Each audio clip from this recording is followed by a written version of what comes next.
My name is Stanley Moss. I write poetry. I'm a little different from other fellows, and I'm here with my dear poet friend, Greg Miller, I'm the voice who may occasionally appear on the side. who may occasionally appear on the side. I want to say something useful. People often try to write a poem when they have something to say. And I write most of my poems these days about why I said something I don't understand. And in the course of the poem, if it works, I understand a little something about why I said something. So, Greg, if you want to ask me something, I guarantee you I'll tell you the dangerous truth. More than one person has referred to you as a modern psalmist, writing psalms for our time. And when I read that, I think of you as King David dancing naked on an altar. Right. Well, I come from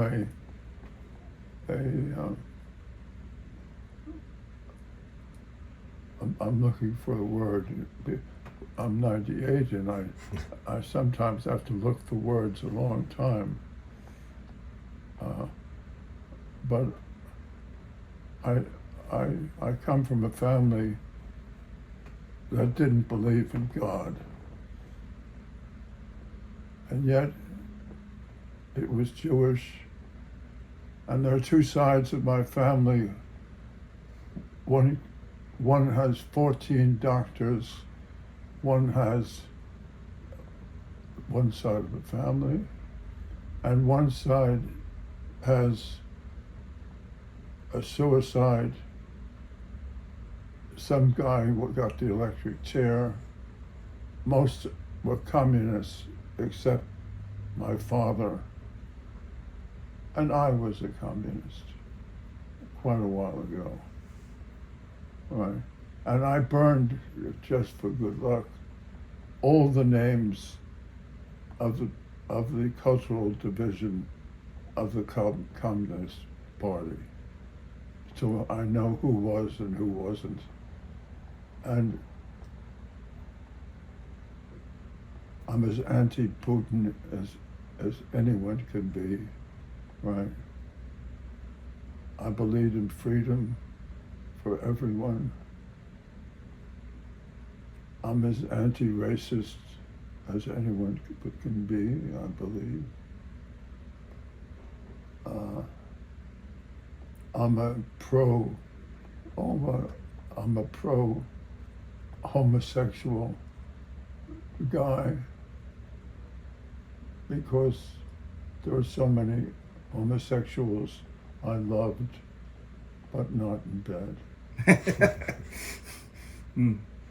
Thinking about people you've loved, how important have friendships with poets been for you as a writer, with people like Auden, for example, or Rutke, or Stanley Kunitz even?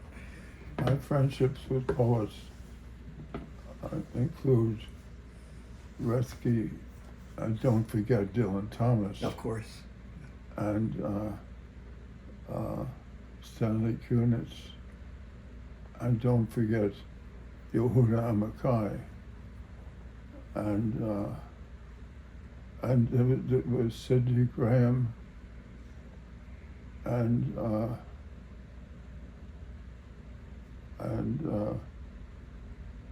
Willis Barnstone, and I don't. I just said and. if I could give a little advice to a class full of poets, never have it write an extra syllable or extra word in a poem, right?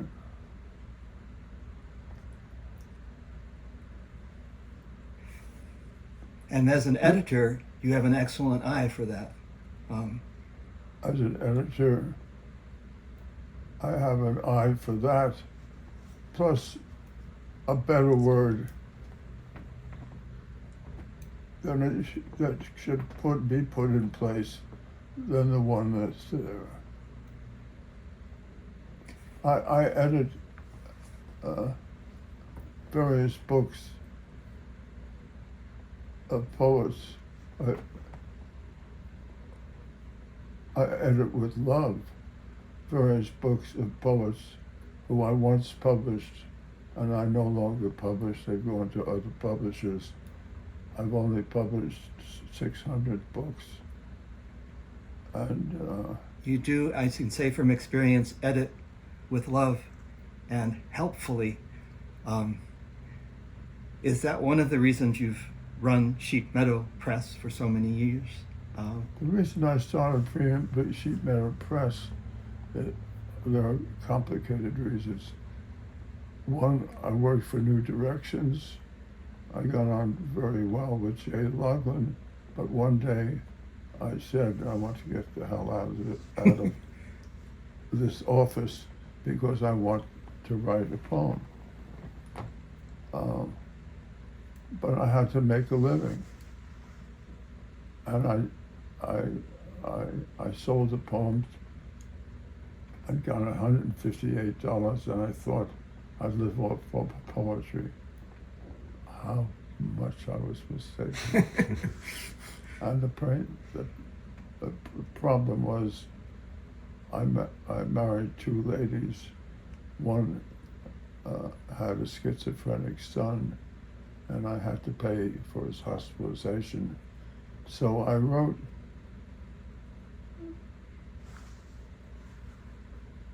at most 3 days a week because I had to pay high, very high hospital bills.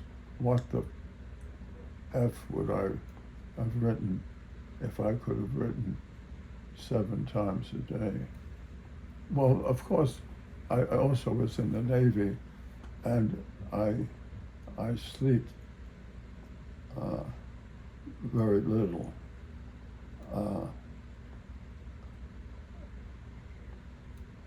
At a poetry launch with Hans Magnus Enzensberger, who was in German uniform when I was in American uniform,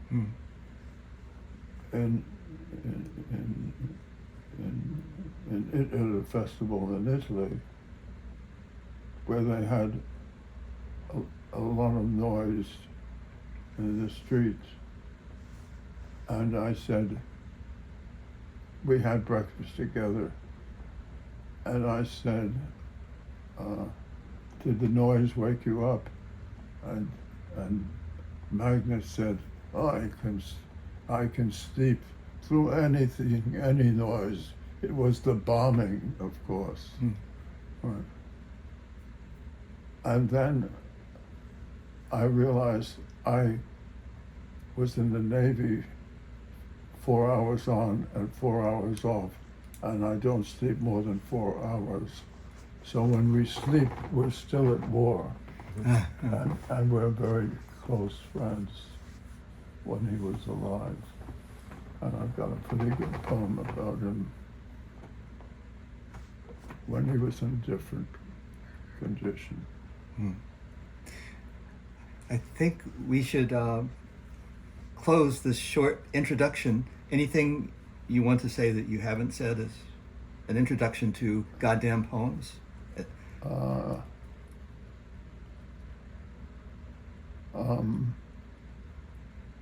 I'm trying to think of my motto. The angels the angels. Oh, I keep saying angel, and I don't believe in God, but right now, at this moment, I think I believe in angels. It's something to write about. That's true. Thank you, Stanley. You're welcome. Soon. At 98, age changes the meaning of words. It changes the face of the often spoken English word, soon. I'm not sure of anything. I'll see you pretty soon is not sure. Soon changes a tire, perhaps 5 times a day as the upper classes did. I'm becoming true, older and older. I'll see you soon may mean this evening, the next day, a year or 2 weeks away. Soon to a lover is a good deal longer than to a good friend. Soon may have a painful meaning. Depending on where you are, night comes soon. Day comes sooner than later. A boy may die when June's coming soon. Why is he crying in December so soon? Soon is almost irrelevant. Sometimes it pays to be irrelevant. What's given in interest is soon taken away in taxes.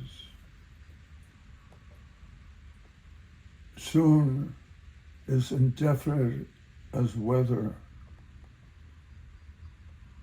A haiku ends soon. A sonnet ends later. Life's verification wants to change soon. Time given is taken away soon. I could list beautiful words, tragic, comic, colorful, colorless expressions. Words change because they change their wants. I'll see you soon, soon as my bus arrives, changes meaning. It may mean I want to see you sooner than you will. It adds a twist of lateness. I conclude at my age, there's a touch of soon in every word, a touch of never in every word, a touch of God. My voice in a mirror. These final days I need speaking and voice lessons. Truth is, I don't know the history of my voice. A 2-year-old, I fell down a flight of stairs and split my tongue in half. there's a little scar line on the tip of my tongue. My godfather, not yet a doctor, advised the doctors not to stitch my tongue. It would grow back naturally. There is some narcissism in this matter. I want to see my voice constantly in the mirror. I want to speak my voice sounding just as I want it when I read out loud or in everyday conversation. I have two tongue teachers who differ in my eyes. I have an expiratory muscle strength trainer, a device that blows in and out according to the power of my breath.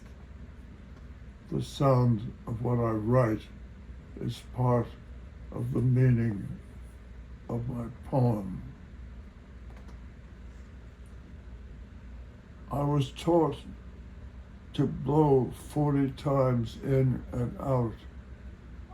I sometimes blow 100 times in, breathing in something like a panpipe. Blowing out, it's just a whiff of air coming out of a small open circle. Of course, to lose my voice is almost to lose my life.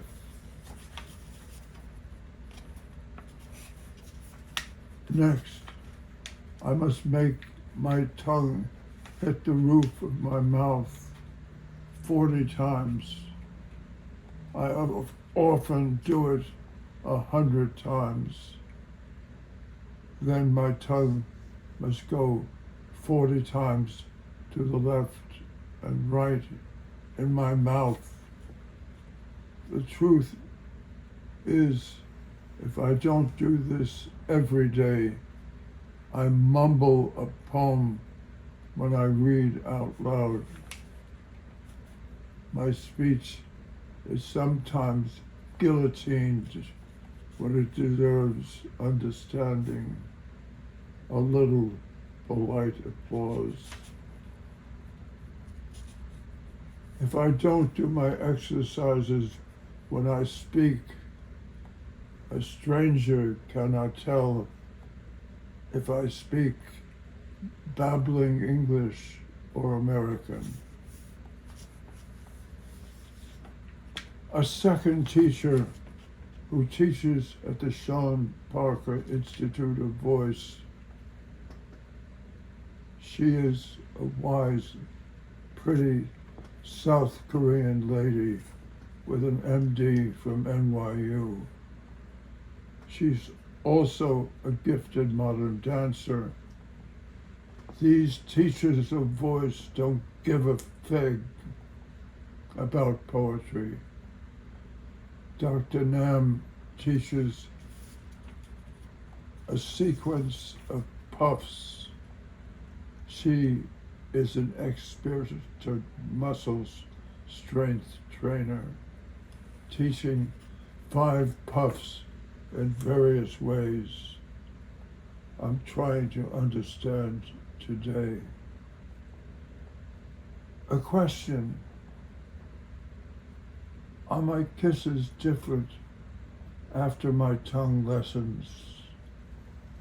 In the mirror, they are just as they were when I was 20 and in love.